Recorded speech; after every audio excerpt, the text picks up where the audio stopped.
Hello my dear students, welcome back to our channel. +1 focus area political സയൻസിൻ്റെ മറ്റൊരു എപ്പിസോഡിലോട്ട് എല്ലാവർക്കും സ്വാഗതം.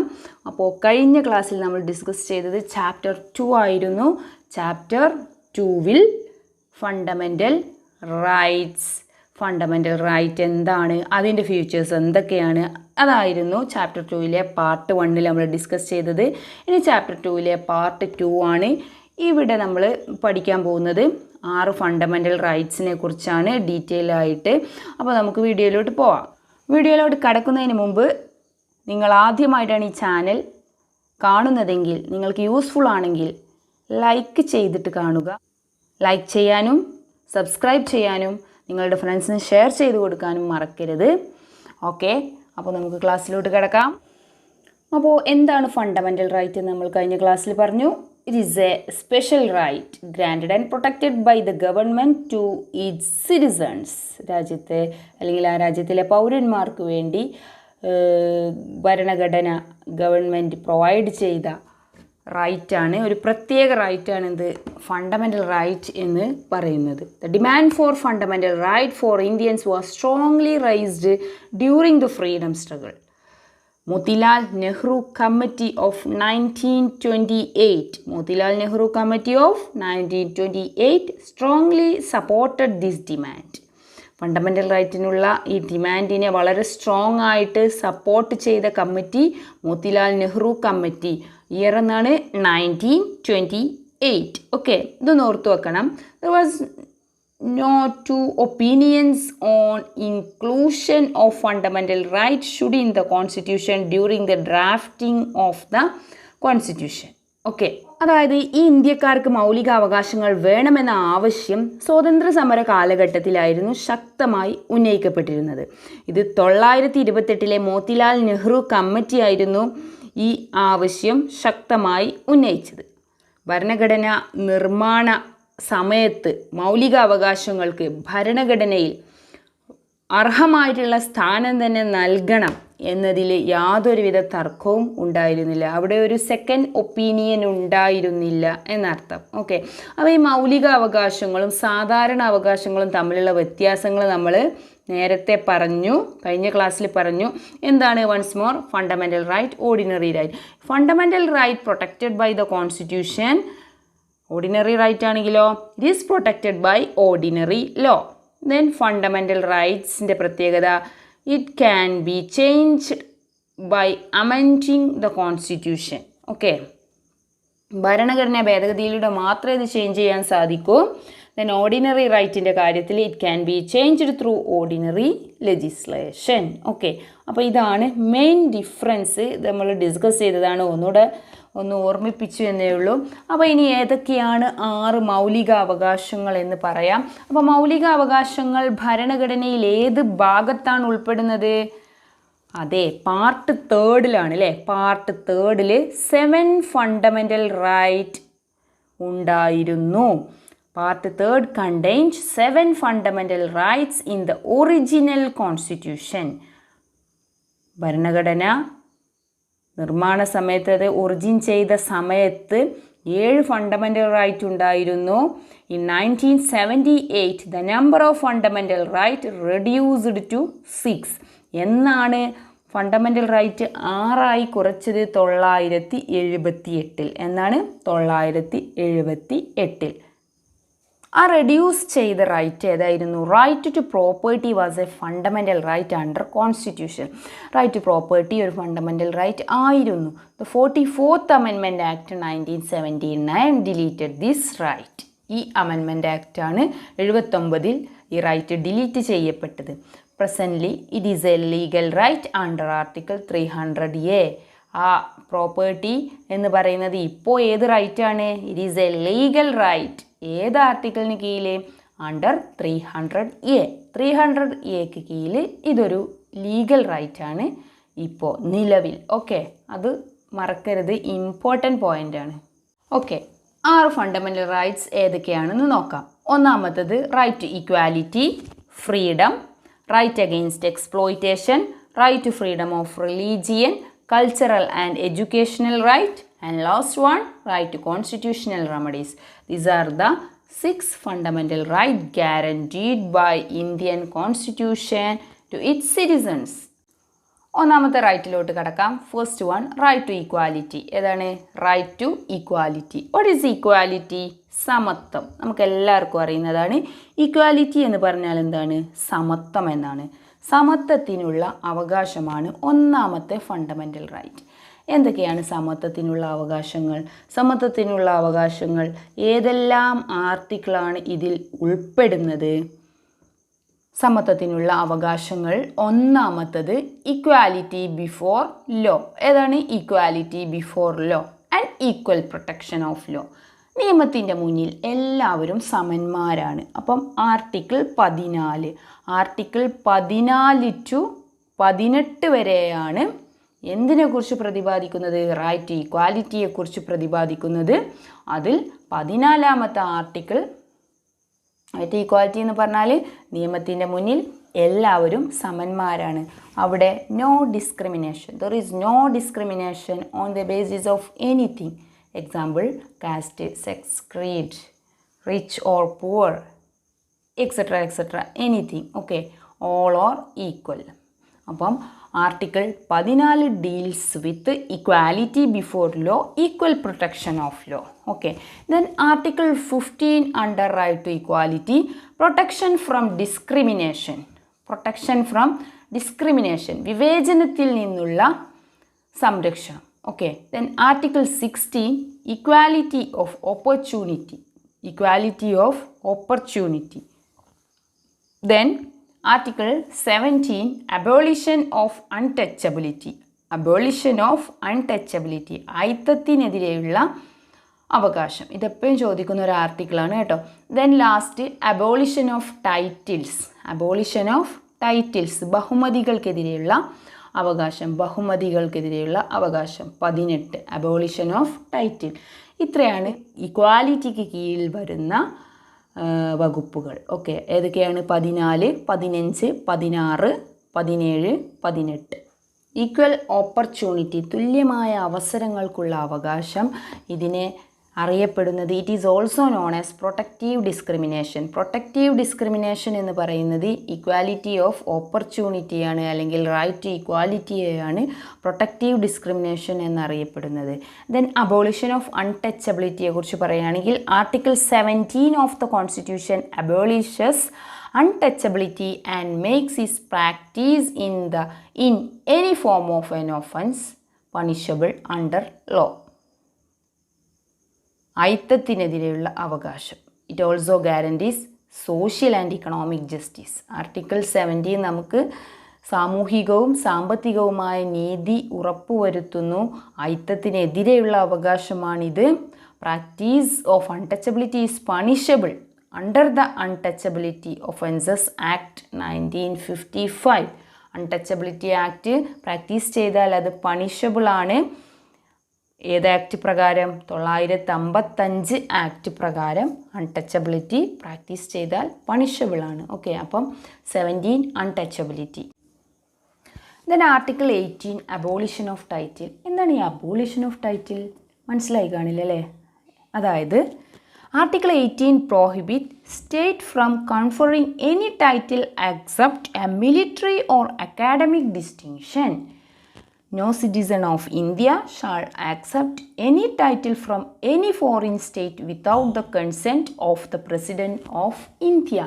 അതായത് ആദ്യം പറഞ്ഞാൽ എന്താണ്? Article 18 prohibit the state from conferring any title except a military or academic distinction. ഭരണഘടനയിലെ 18ാം വകുപ്പ് ഒരു വ്യക്തിക്ക് സൈനികവും പാണ്ഡിത്യപരവുമായ മികവിനൊഴികെ, അതായത് സൈനികവും പാണ്ഡിത്യപരവുമായ മികവിനൊഴികെയുള്ള ഏതൊരു ബഹുമതിയും, ആ സൈനിക മികവും പാണ്ഡിത്യ മികവുമൊക്കെ അതൊഴികെയുള്ള ഏതൊരു ബഹുമതിയും നൽകുന്നതിൽ നിന്ന് രാഷ്ട്രത്തെ വിലക്കുന്നു.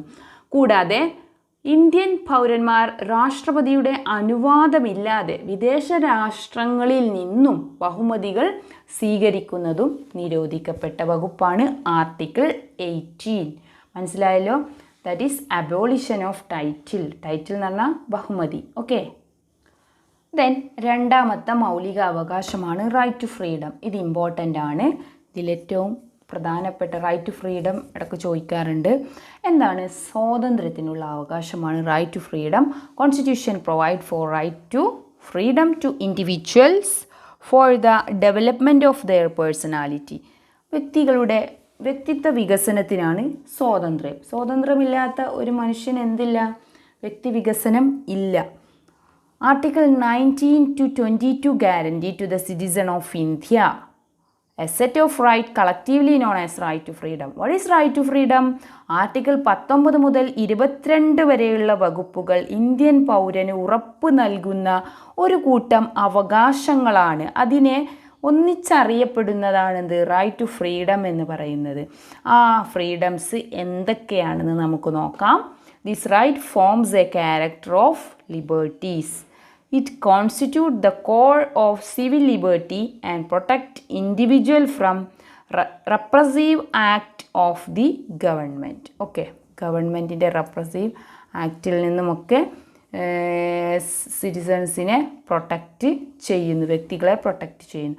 അപ്പോൾ ആർട്ടിക്കിൾ 90 to 22 കീഴിലാണ് റൈറ്റ് ടു ഫ്രീഡത്തെക്കുറിച്ച് പ്രതിപാദിക്കുന്നത്. അപ്പോൾ എന്തൊക്കെയാണ് റൈറ്റ് ടു ഫ്രീഡത്തിന് കീഴിലുള്ള പ്രധാനപ്പെട്ട സ്വാതന്ത്ര്യങ്ങൾ നോക്കാം.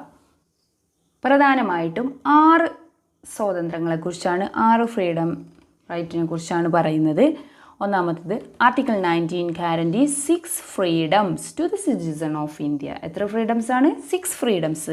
First one, right to freedom of speech and expression. Right to freedom of speech and expression, അതായത് നമുക്ക് നമ്മുടെ അഭിപ്രായങ്ങൾ എക്സ്പ്രസ് ചെയ്യാൻ അല്ലെങ്കിൽ സ്പീച്ച് ചെയ്യാനൊക്കെയുള്ള സ്വാതന്ത്ര്യം. അതായത് നമ്മുടെ അഭിപ്രായങ്ങൾ എക്സ്പ്രസ് ചെയ്യാനുള്ള, പ്രകടിപ്പിക്കാനുള്ള സ്വാതന്ത്ര്യം. This freedom is an absolute necessity in a free society. ഇതെന്താണ്? ഒരു ഫ്രീ സൊസൈറ്റിയിൽ വളരെ അത്യാവശ്യമായിട്ടുള്ള ഒന്നാണ്. Without this right there can be no free discussion and honest exchange of views. അല്ലേ? ഇങ്ങനെ ഒരു ഫ്രീഡം ഇല്ലെങ്കിൽ എന്താണ്? നമുക്കൊരു നമ്മുടെ കാഴ്ചപ്പാടുകൾ എക്സ്ചേഞ്ച് ചെയ്യാനൊന്നും സാധിക്കില്ല, നമ്മുടെ അഭിപ്രായങ്ങൾ ഡിസ്കസ് ചെയ്യാൻ സാധിക്കില്ല. അപ്പോൾ right to freedom of speech and എക്സ്പ്രഷനാണ് അഭിപ്രായങ്ങൾ പ്രകടിപ്പിക്കാനുള്ള സ്വാതന്ത്ര്യം. Then second one, freedom of assembly. Freedom of assembly. It can be enjoyed only peacefully and without arms. നമുക്ക് കൂടാനുള്ള അല്ലെങ്കിൽ കൂടിച്ചേരാനുള്ള ഫ്രീഡം ഓഫ് അസംബ്ലി, സമ്മേളിക്കാനുള്ള അവകാശം. അതായത് freedom of assembly include the right to hold a meeting and conduct a procession. Meeting കൂടാനും മറ്റുമുള്ള അവകാശം. ഇതെന്താണ്? പീസ്ഫുള്ളി, സമാധാനത്തോടു കൂടി, വിത്തൗട്ട് ആംസ്, നിരായുധരായിട്ട്. അപ്പം freedom of assembly. Then third one, freedom of association. Freedom of association. Without freedom of association political parties, trade unions or other interest groups cannot exist. Association ഇല്ലാതെ ഇത്തരത്തിലുള്ള interest ഗ്രൂപ്പോ പാർട്ടികളോ മറ്റ് യൂണിയൻസോ ഒന്നും നിലനിൽക്കാൻ സാധിക്കില്ല. അപ്പം അസോസിയേഷൻസ്, ഇവരൊക്കെ എന്തുണ്ടാവും? Parties association, trade union association ഒക്കെ നിങ്ങൾ കേട്ടിട്ടില്ലേ? അപ്പം right to freedom of association is a subject to the interest of the sovereignty and integrity of India, public order and morality. Right to freedom of association എന്താണ്? വളരെ important ആയിട്ടുള്ളൊരു സംഗതിയാണ്. അപ്പോൾ ഇതാണ് ഒരു freedom. Then third one, freedom of movement. സഞ്ചാര സ്വാതന്ത്ര്യം. നമുക്ക് ഇന്ത്യയിലുടനീളം എവിടെയും സഞ്ചരിക്കാനുള്ള സ്വാതന്ത്ര്യം. Right to move freely throughout the territory of India. ഇതാണ് സഞ്ചാര സ്വാതന്ത്ര്യം. Then freedom of residence. Freedom of residence, പാർപ്പിട സ്വാതന്ത്ര്യം. Right to freedom of residence and settle any part of India is guaranteed to its citizens. നമ്മുടെ ഇന്ത്യയിലെ ഏത് ഭാഗത്തും സെറ്റിൽ ചെയ്യാനുള്ള അല്ലെങ്കിൽ റിസൈഡ് ചെയ്യാനുള്ള സ്വാതന്ത്ര്യം. Okay. Then freedom of profession, occupation, trade or business. ഏതൊരു പ്രൊഫഷൻ ചെയ്യാനും അല്ലെങ്കിൽ ഏതൊരു ഒക്കുപ്പേഷനോ ട്രേഡോ ബിസിനസ്സോ എന്ത് ചെയ്യാനുള്ള സ്വാതന്ത്ര്യം നമുക്കുണ്ട്. ഇപ്പോൾ freedom to practice any profession or to carry on any occupation, trade or business is guaranteed to its citizens. Okay. അതായത് this freedom guarantees to take up the profession, occupation, trade or business of one's choice. ഒരാളുടെ ഇഷ്ടമുള്ള, ഒരാളുടെ ചോയ്സിനനുസരിച്ച് അയാൾക്ക് കച്ചവടം നടത്താം, അല്ലെങ്കിൽ business നടത്താം, അല്ലെങ്കിൽ മറ്റെന്തെങ്കിലും പ്രൊഫഷൻ ചെയ്യാം. അപ്പോൾ നമ്മുടെ ചോയ്സിനനുസരിച്ച് നമുക്ക് ഇഷ്ടമുള്ള തൊഴിൽ സ്വീകരിക്കാനുള്ള, പ്രൊഫഷൻ സ്വീകരിക്കാനുള്ള സ്വാതന്ത്ര്യം. അപ്പോൾ എന്തൊക്കെയാണ് 19 ഗ്യാരണ്ടി ആർട്ടിക്കിൾ 19 നമുക്ക് ഉറപ്പ് നൽകുന്ന 6 ഫ്രീഡംസ് ഏതൊക്കെയാണ്? അഭിപ്രായ സ്വാതന്ത്ര്യവും ആവിഷ്കാര സ്വാതന്ത്ര്യവും, സമ്മേളന സ്വാതന്ത്ര്യം, മൂന്നാമത്തത് സംഘടനാ സ്വാതന്ത്ര്യം, നാലാമത്തത് സഞ്ചാര സ്വാതന്ത്ര്യം, അഞ്ചാമത്തത് പാർപ്പിട സ്വാതന്ത്ര്യം, ആറാമത്തത് തൊഴിലോ വ്യാപാരം വ്യവസായം എന്നിവയ്ക്കുള്ള സ്വാതന്ത്ര്യം. ഇത്രയാണ്. ഓക്കെ, അപ്പോൾ ഇത്രയും നമ്മൾ പറഞ്ഞത് എന്താണ്? ആർട്ടിക്കിൾ 19 പ്രകാരം ഇന്ത്യൻ പൗരന്മാർക്ക് വിഭാവന ചെയ്യുന്ന സ്വാതന്ത്ര്യങ്ങളാണ് പറഞ്ഞത്. ദെൻ ആർട്ടിക്കിൾ 20, അപ്പോൾ right to freedom article 19 to ഏതുവരെയാണ്? 22 വരെയാണ്. അപ്പോൾ 19ൻ്റെ കീഴിലുള്ള 6 സ്വാതന്ത്ര്യങ്ങളാണ് പറഞ്ഞത്. ഇനി നമ്മൾ പറയാൻ പോകുന്നത് ആർട്ടിക്കിൾ 20. ആർട്ടിക്കിൾ 20 എന്താണ് പ്രതിപാദിക്കുന്നത്?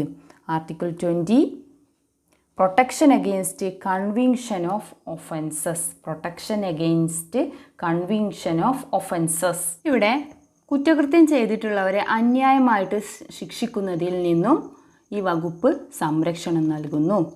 അതാണ് protection against conviction of offences. ഇവിടെ കോടതികളിൽ ന്യായമായിട്ട് വിചാരണ ഉറപ്പുവരുത്തുന്നതിന് ഭരണഘടന 3 അവകാശങ്ങൾ പ്രദാനം ചെയ്തിട്ടുണ്ട്. അതായത് കുറ്റം നടന്ന സമയത്ത് നിലവിലുള്ള നിയമപ്രകാരം മാത്രമേ കുറ്റക്കാരനെ ശിക്ഷിക്കാൻ പാടുള്ളൂ എന്നുള്ളത്. അതുപോലെ ഒരു കുറ്റത്തിന് ഒരാളെ ഒന്നിൽ കൂടുതൽ ശിക്ഷിക്കാൻ പാടില്ല. ഒരു കുറ്റത്തിന് ഒരു പ്രാവശ്യത്തിൽ കൂടുതൽ ആരെയും ശിക്ഷിക്കാൻ പാടില്ല. മൂന്നാമതായിട്ട് കുറ്റം ആരോപിക്കപ്പെട്ട വ്യക്തിയെ അയാൾക്കെതിരായ സാക്ഷിയാകാൻ നിർബന്ധിക്കാൻ പാടില്ല. കുറ്റം ആരോപിക്കപ്പെട്ട വ്യക്തിയെ അയാൾക്കെതിരായ സാക്ഷിയാകാൻ നിർബന്ധിക്കാൻ പാടില്ല. ഓക്കെ, അപ്പോൾ എന്താണ് എന്നുള്ളത് മാത്രം ഓർത്ത് വെക്കുക. Protection against conviction of offence, കുറ്റകൃത്യം ചെയ്തവരെ അന്യായമായിട്ട് ശിക്ഷിക്കുന്നതിൽ നിന്ന് സംരക്ഷണം നൽകുന്ന വകുപ്പാണ്. ന്യായമായിട്ട് ശിക്ഷിക്കാം, പക്ഷേ കുറ്റകൃത്യം ചെയ്തിട്ടുള്ളവരെ അന്യായമായിട്ട് ശിക്ഷിക്കാൻ പാടില്ല. Okay, then article 21 right to life and personal liberty. Article 21 says no person shall be deprived of his life and personal liberty except according to the procedure established by law.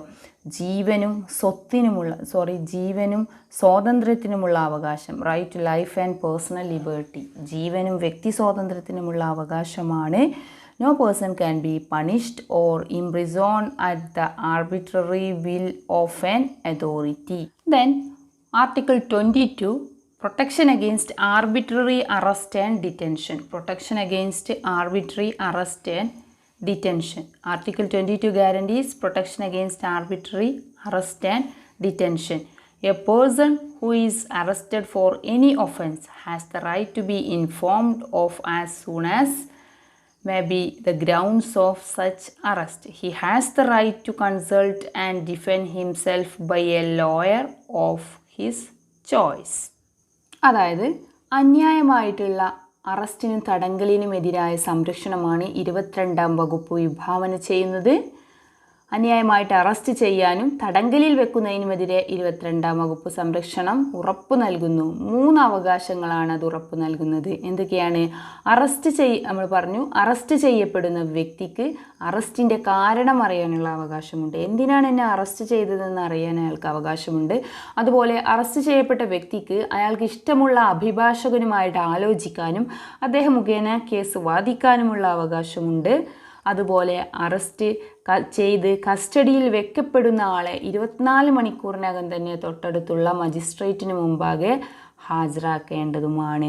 അപ്പം അന്യായമായിട്ട് അറസ്റ്റിലും തടങ്കലിലും എതിരായിട്ടുള്ള അവകാശമാണ് article 22 protection against arbitrary arrest and detention.